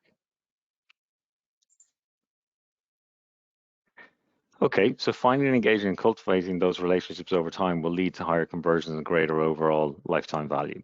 So the blue line represents the very linear old thinking of the customer journey. You know, the brand just puts a lot of money into media, whether that's print, digital, TV, radio, on the left-hand side of the A to B, the blue line, and just pushes enough stuff through this leaky funnel, hoping for the best, and has a pretty good track record of predicting what's going to come out the other side. But the new reality is that in a digitally influenced and ever accelerating e-commerce world or omnichannel world, that's more like the orange line. So it's like the Hunger Games. You have to run the gauntlet to just first find the person you want to influence. Then you've got to make sure that you're keeping up with all the algorithms and trying to get the right content, the right message, the right storytelling, the right product, variant, color, size, shape, etc. in front of the person. And they could be using multiple devices at the same time. So they could be using a mobile device, a tablet, a desktop. They could be on their commute. There could be several touch points across the day or over multiple days on different platforms. And they're expecting you to literally step up and deliver the goods. They're very low tolerance and very quickly will swipe away from any brand or retailer who's not been authentic or not been genuine or not really delivering the goods on the basics. And the table stakes are very high now because of COVID and various other things which have accelerated e-commerce, and that give it to me now. I want it delivered 5 minutes time. I want it to be perfect, and I want a cherry on top. So the expectations are high, but the reality is that brands can't be everywhere. They can't be on every platform. They can't be have perfect content in every location. Those challenges can be solved with the great companies that we have on the panel today in the support. But the reality is you need to take the old Pareto's principle and pick the 20% of places that your target customers are. And the 20% of places that have the 80% of the customers, or the 20% of platforms will drive 80% of the volume. And that's obviously retail platforms, D2C platforms, social commerce platforms, anything which is going to help you reach, engage, influence, and convert those consumers. Next slide, please. So very briefly on ChannelSight. ChannelSight has been around since 2013. We operate in 65 countries, working with about 120 brands, and we've got a network of about 2,000 plus retailers. We are effectively the connective tissue between brand-owned, earned, paid properties, retail community, marketplaces, etc. Our job is to very efficiently get somebody, when they've demonstrated purchase intent, from A to B, without competitive distraction, without friction, without any challenge. If they're looking at the Philips Sonicare Rose Gold toothbrush, get them to that exact variant at Walmart, Target, you name it, across all these retailers across the globe. We help the world-leading brands to boost their e-commerce and digital marketing presence. And if you go on to the next slide, Patrick. We do this across a range of solutions where we enable the brand's e-commerce presence, whether that's buy now, online or offline, e-tail monitoring, ratings and review aggregation, content compliance, or promotion and search placements. So our job, and how we end up working with great companies like ShopBox and Plop and Llama, is because we're leveraging, interacting with, helping to promote those ecosystem partners, because they make us look good. They make our lives easier, they increase conversion, and they also provide fantastic solutions for brands. Next slide, please, Patrick. So without further ado, I'm going to hand over to Jolene Looney, who's the CEO of Llama, to basically give an overview of what they're about and how potentially they can help brands and retailers solve for these kinds of challenges. Over to you, Jolene. Thanks. I just unmuted there. Thanks, Niall. Yeah, so I'm Jolene Looney, co-founder and chief commercial officer with Llama. We're an Irish-based, female-led technology company. So what we do is we provide web-ready digital product content to retailers so that they can enjoy beautiful product pages without doing any of the heavy lifting in between. So we operate in the messy middle. We ingest high volume data flows from brands, licensed brands, transform that, curate it, images are resized, renamed, sequenced, and delivered directly onto retailers' web platforms so that they have, as I said, licensed, correct consumer content from a legitimate source, and they don't have to do any of the work. But Jolene, isn't it, it's easy these days. Aren't brands getting all these feeds automatically, or retailers getting these feeds automatically from suppliers? It's all perfect. There's no work to be done. They automatically update the websites. Why do you guys exist? Yeah, so we exist because brands have done an awesome job and put massive money behind marketing and delivering beautiful content. But the piece that's missing is for your average retailer who operates across maybe 100 brands or 200 brands or suppliers, to access all this beautiful content requires 100-200 touch points. So it's not that the content is copywritten by Llama or anything like that.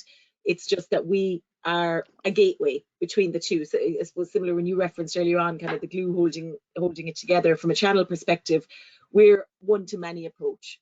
So we take in these huge volumes of data. Retailers, all they need to do is send a request and the content is delivered. So they no longer need to access these hundreds of touch points. Absolutely, there's full integrations in place between very large brands and very large retailers. And what that is what we call mapping. So they're mapping the text content A to B, B to C, C to D. That's cool. However, not every brand will have that. Not every retailer will be able to accommodate that. And even if you can, the content isn't curated. Images can't be sequenced automatically and renamed and resized to meet the retailer's needs. And from our conversation or yesterday, if we think of the large established players like an Alchemix, Salsify, or Cindy, or IceCat, or people like that, one perception would be that they would be competitors of yours, but actually you educated me and said actually no, they are partners and they are enablers, and as your agility and your speed and your solutions make them look good. Yeah, for sure. I mean, when we talk of any of those product information management systems, they're doing a stellar job and they've massive funding and are very big players. But what we would do is actually sit in front of them to curate the content. So these product information management systems can avail of beautifully sequenced, curated, perfect content to then go on to their retailers. So it's not that we would compete. They're in a different space. I mean, product information management systems are managing stock levels, pricing, all the other elements that come with trading online. We're solely focused on content, digital content, to merchandise more, sell more, increase profits, and get retailers showing up online the way their brand is in store. Perfect. Thank you, Jolene. So next slide, please, Patrick. And now we move over to Alan Gormley, who's the CEO of ShopBox. So Alan, tell us about ShopBox. Thanks, Nylan. Hi, everyone. At ShopBox, what we're really concentrating on is increasing conversion and average order value within people's stores. And what we've realized is that you showed it there in the shopping journey. The shopping journey has got very, very complex over the last few years. And what we've seen is retailers have really got, and brands, the D2C side of things, they've really got pushed their stores to the end of that shopping journey, where they're really forced to compete on price. But it's a bit more fundamental than that, because a lot of the big buying decisions are now being made by consumers out in the wilds of the internet, in social and in search. And by losing control of where those decisions are being made, we're not just being forced to compete on price, but actually retailers are forced to compete for customers. So what we're seeing is customers land on a site, they leave, we remarket to them, and we're constantly spending that money reacquiring the same customers instead of new customers. It was mentioned earlier today, 50% increase in CPC is not sustainable to reacquire customers. So what we've done is we've taken the concept of an in-store, a physical store shop assistant, and brought that into the online store, so that we engage customers much more deeply, really early in the process. So from first click, so that we're the people giving them the ideas, giving them the suggestions, and expanding their minds on what we as retailers can do for them. And the results we see from that is when people engage with ShopBox, we're seeing a 3x increase in conversion the second they start to click into ShopBox, because they consider more products and they get deeper into the store within that first session, and then they come back more often. And we also see average order value increase. So what we've discovered is, a bit like you said, you need stuff. Well, actually, most people are prepared to pay a bit more for nicer stuff when they're given the choice. So when we put choice with relevance in front of customers, we actually see average order value naturally go up. People say, you know what, an extra €10 is getting me a better product, I'm prepared to pay it. So that's where we focus on for our customers. Perfect. And just, one of the biggest challenges that retailers and brands come back with when they talk about any of these very sophisticated AI-driven, SaaS solutions is the amount of time it takes to train and just get live, and how much money and resources burned on all sides. How do you counteract that? Well, after 20 years of being on that side of the fence, we decided that it was time to take down the barriers. So we actually started ShopBox because it was too big. The projects were too big, they took too long, they were expensive. You had to employ teams of people you didn't really understand how they spoke, etc., etc. So we decided it's time to get rid of those barriers. So what we've got is an AI engine that's built for retail from the get-go. So it understands product catalogs, it understands nuances of products, it understands descriptions and images and everything that goes with it, so that we can just drop it in. So typically we're up and running with a new retailer in about a week to 10 days with pretty much no effort from them. That's the whole point. We've got to take the effort away from retailers. They have way too many things to do now, rather than committing to these big projects that are very risky. So it's a main focus for what we do and how we work. Perfect. Thank you very much, Alan. And last but not least, Patrick, if you could flip out to the next slide. So we have Alan Wixted, who's the CEO of Plop, who's a AOR solution, which is all generating the content, but also on the platform for serving the content and understanding that interaction, outcome, and ultimately success. So over to you, Alan, to tell us a little bit more about your business. Thanks, Alan. Thanks, everyone. Great to be here. So Alan here, CEO of Plop. Basically, we take retailers' 2D photos, turn them into detailed 3D models, and then we deploy those across the web, iOS, Android, and also on Facebook and Instagram, AOR as well, which is turning out to be a real killer for us right now. So as Alan mentioned, instead of just reserving the same content or website to remarket to someone, we enable our clients to remarket AOR experiences to people. So if you've been to a website and you haven't made your decision, obviously, on the website, and the brand wants to remarket to you, instead of just serving the same content that they've seen again and again, we enable people to put that product into their home using Instagram and Facebook natively inside of that app, directly within the Facebook Ads Manager. So that's turning into a big winner. I know Swift in the UK, we've got a case study on our site where they've got 25x return on ad spend month on month with that. And we've just launched with Minotti, which would be a pretty high-end bespoke London brand as well. Yeah, so that's us in a nutshell. We basically take 2D content, turn it into AR experiences on the web and social. And so what about then that kind of outcome data? So it's great putting these, what some people would perceive as shiny objects on the sites, but how do you turn that into the till ringing and evidence-based success? How do you join the dots?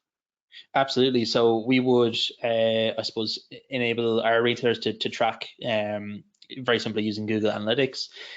We would typically see a doubling to tripling. Even in the early days of AOR, we had quadrupling of conversion rates.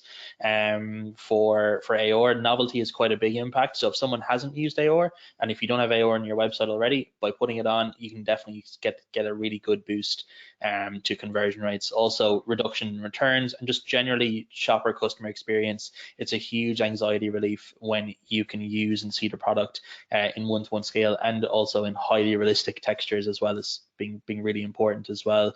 We'd serve everything with a minimum 2K, oftentimes 4K on iOS textures, so you can really get a good sense around like the exact grain of leather, the exact grain of wood, how that matches the lighting in your room, even things like chrome bar stool legs that they would reflect the floor that they're put on.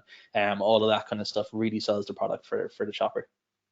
Perfect, thanks, Alan. And Patrick, just to check, are there any questions that you'd like to call out that come in from the audience before we wrap up? No, there's nothing coming in yet. So I would ask anyone who has a question, just put it in the chat box. Perfect. So just while we're waiting for that to come through and open this question up to everyone, if we think of, I suppose, the whole thing of meeting consumers where they are and the challenges that brands have in doing that, because just the complexity and just the volume of things, especially if you multiply that out by number of markets and interactions with retailers and brands and the products within, is there, what piece of advice, and obviously it can be contextual back to the services that you offer, but what piece of advice would each of you give as a kind of starting point? So if you don't know where you are now, what should you do first? Where should you focus? And maybe we open up with Alan. There's two Alans, so you can jump in. Alan Gormley, sorry. Gormley. Sorry, Alan. I guess for us, we want to put the store at the center of the experience, but we know it's not everything. So I think the store is the only part of the internet you own. It's the only thing you control. It's the only place where you don't have to compete at every second. You have to compete, but at least there's nobody else shouting at the same time. So I think you got to put that at the center. But the other thing for me is attribution. So people still don't know what's actually driving what, and it's getting more complex. So if you're not looking at intent data, and by the way, Google Analytics is not the best place to look at it, but you really got to know where people are coming from and what's driving it, and it's complex. So it's not as simple as last click or first click. There's a combination of things. So for me, always put the store at the center, because that's what ShopBox is about, but I think you got to know where your traffic is coming from and what's converting. And what about I suppose, with the growing rise of retail media, so Walmart, Target, everybody's doing retail media now, there's a growing frustration within the brand community that, well, hold on a minute, you're using me to acquire the traffic, and then you're effectively doing a bait and switch. You're either promoting your own Amazon basics, Duracell versus Amazon batteries, or you're allowing one of my competitors to sponsor ads or target keywords against me. So how does ShopBox counter that? Is ShopBox allowing that to happen? Are you outside of that?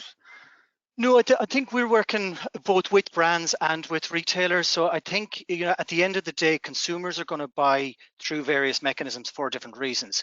So brands are about the brand experience itself. Retailers are about choice across brands. And for different things, all of us will want to go through different routes.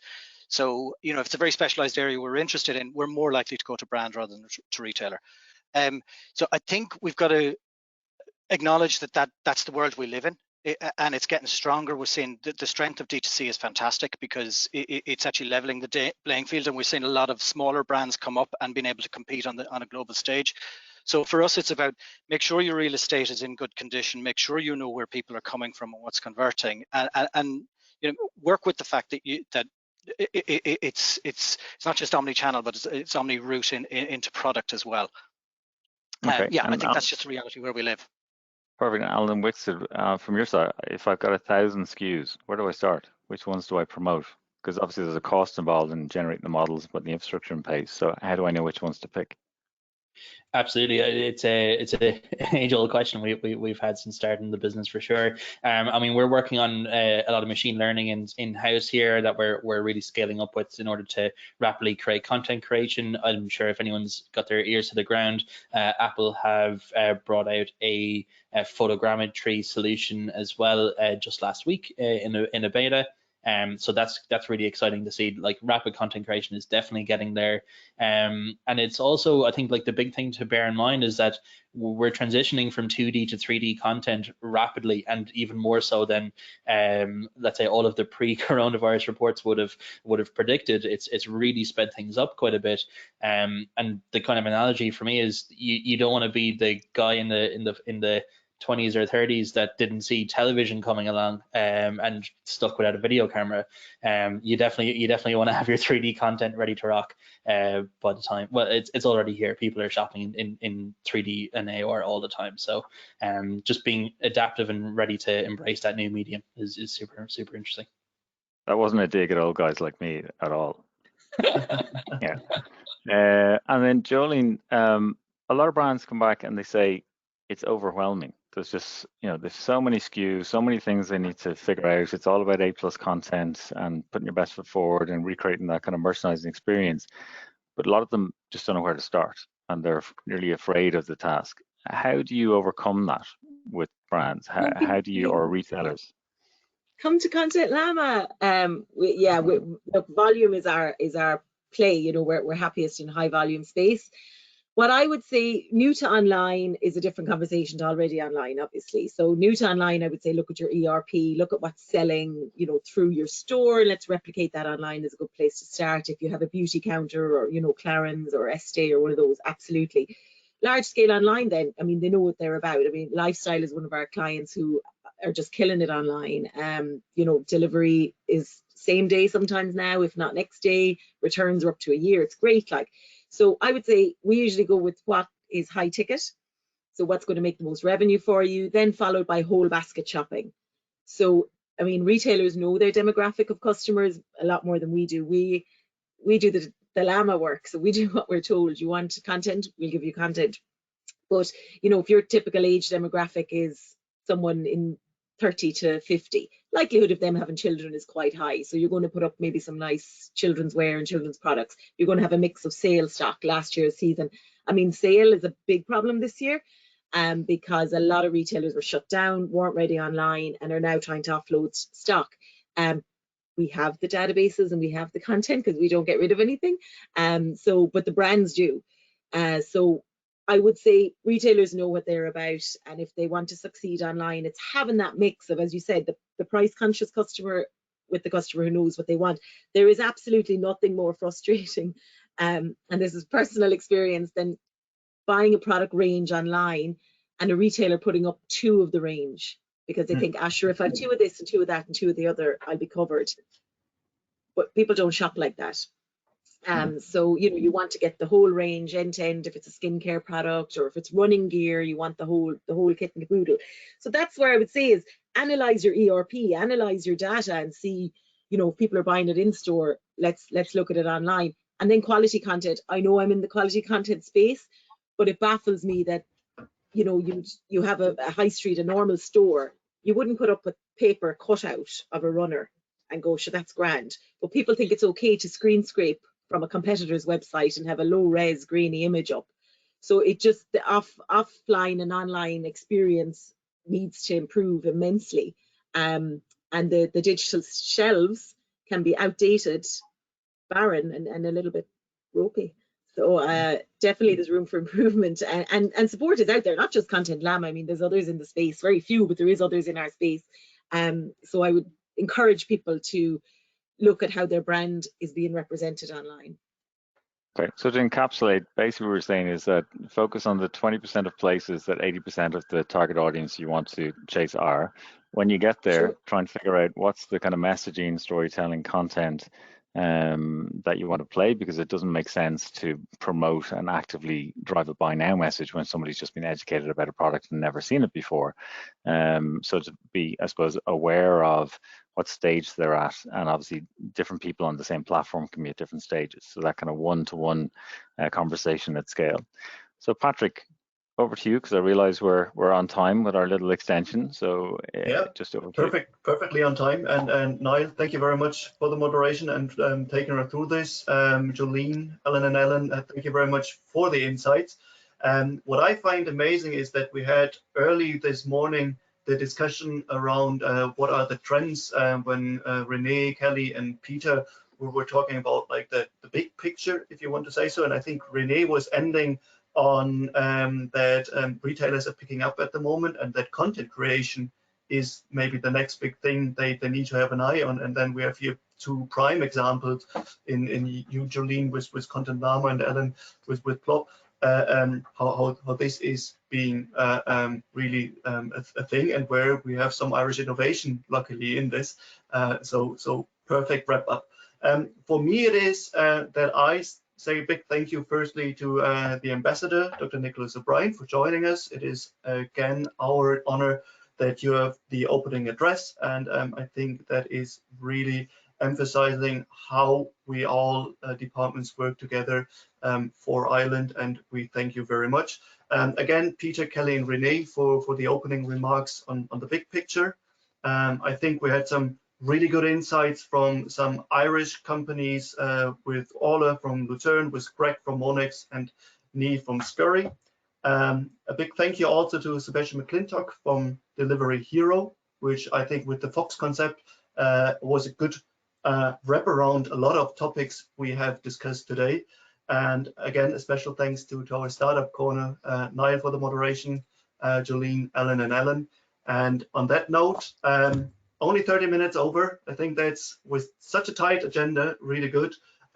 Thanks very much. Have a lovely day, and thanks for all the participants. Thank you. Thank you, everyone. Thanks. Thank you very much. Bye-bye. Bye.